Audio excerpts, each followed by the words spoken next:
Inirekomenda ng Department of Agriculture na itigil ang importasyon ng bigas. Kung may aangkatin man daw, dapat taasan ng taripa.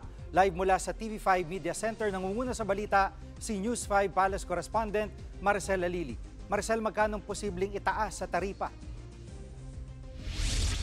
Gigi, ang target ngayon ng Department of Agriculture ay ibalik sa dati, yung taripa na ipaapataw doon sa imported rice. Matatandaan kasi natin na nung nakaraang taon, nag-issue ng Executive Order number 62 ang Malacanang, kung saan mula doon sa 35% ay ibinaba sa 15% yung taripa na ipinapataw sa mga imported rice. Pero ang paliwanag kasi ng Department of Agriculture, meron silang ginagawang review sa mga kautosang gaya nito periodically. So lumalabas nun sa review nila na baka mas maigi at mas malaki ang makukuha nating benepisyo kung ibabalik sa dati yung taripa na ipinapataw dito sa imported rice. Pero hindi daw ito pwedeng biglaan dahil baka magulat naman yung merkado kapag bigla-biglang ibinalik. Dapat daw dahan-dahan.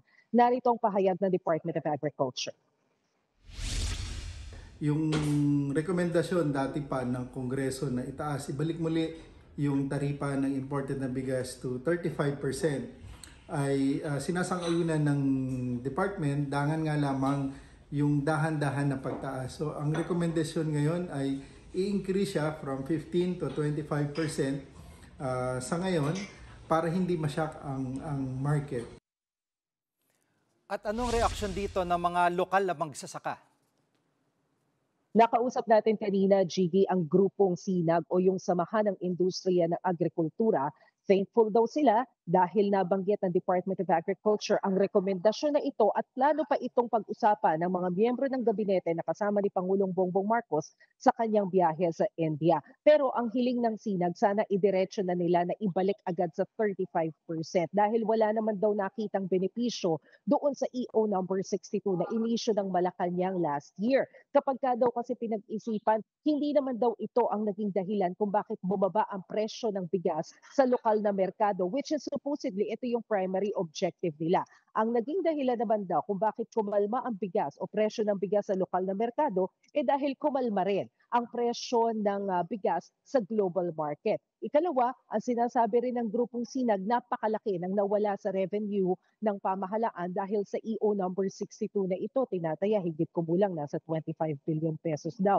Sa halip daw na tiniis ng pamahalaan na mawala ang revenue mula dito sa taripa na nasa 35%, sana nagamit na lamang yon pang-subsidize pa noong programa ng Pangulo na 20 pesos per kilo ng bigas. Sana daw mas naparami pa yung mas mababang presyo. Pagdating naman daw doon sa magiging epekto ng pagtaas ng presyo ng taripa o pagbabalik sa 35%, doon sa presyo ng bigas sa merkado, hindi naman daw ito maaapektuhan dahil kasalukuyan meron tayong manufacturer suggested retail price para sa mga imported products.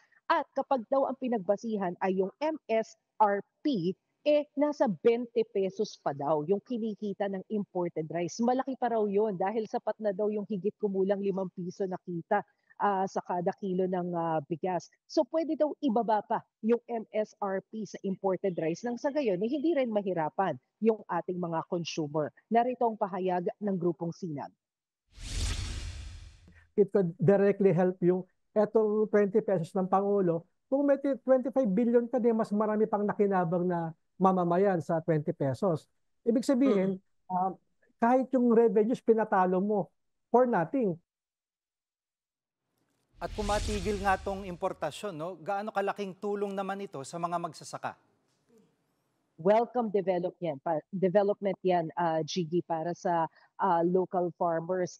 Kung halimbawa daw ay ititigil yung importation dun sa bigas, particular kapag tuwing harvest season, malaking tulong daw yan para sa lokal na industriya dahil ang taya ng grupong Sinag, nasa 40% ng kabuuang bilang ng bigas dito sa Pilipinas ay puro imported na kung tutuusin ay hindi naman daw natin kailangan. Dahil ang pinakang objective naman daw kaya tayo nag-import ay para mapunan yung kakulangan natin ng bigas. Pero ang nangyayari daw ngayon, kahit yung hindi bahagi ng kakulangan ng supply natin ng bigas, nai-import na rin. Tumataas tuloy yung kompetisyon ng mga imported rice doon sa local market natin. Isa pa, ipinunto rin ng grupong Sinag, wala naman daw bansa o ibang bansa na magrereklamo tungkol dito dahil polisiya naman ito ng ating bansa. Narito ang pahayag ng Sinag. You only import para saluhin mo yung sinasabi mong shortage. Ngayon, yung import mo, hindi na sinasagot yung shortage eh. Ginawa na siyang hanap buhay talaga. I don't think any country can complain because everyone is doing it. Indonesia, they impose import ban during harvest. Ang Thailand, ang Vietnam, they also impose import ban during harvest. Ngayon nga si Trump may unilateral reciprocal tariff eh. May umangal bang bansa? Balik sa iyo, Gigi. Yan ang ulat ni Maricel Lili live mula sa TV5 Media Center. Mga kapatid, Jig Manikad po, pagdating sa mahalagang balita sa loob at labas ng bansa, dapat una sa lahat, mag-follow at mag-subscribe na sa social media pages ng News 5.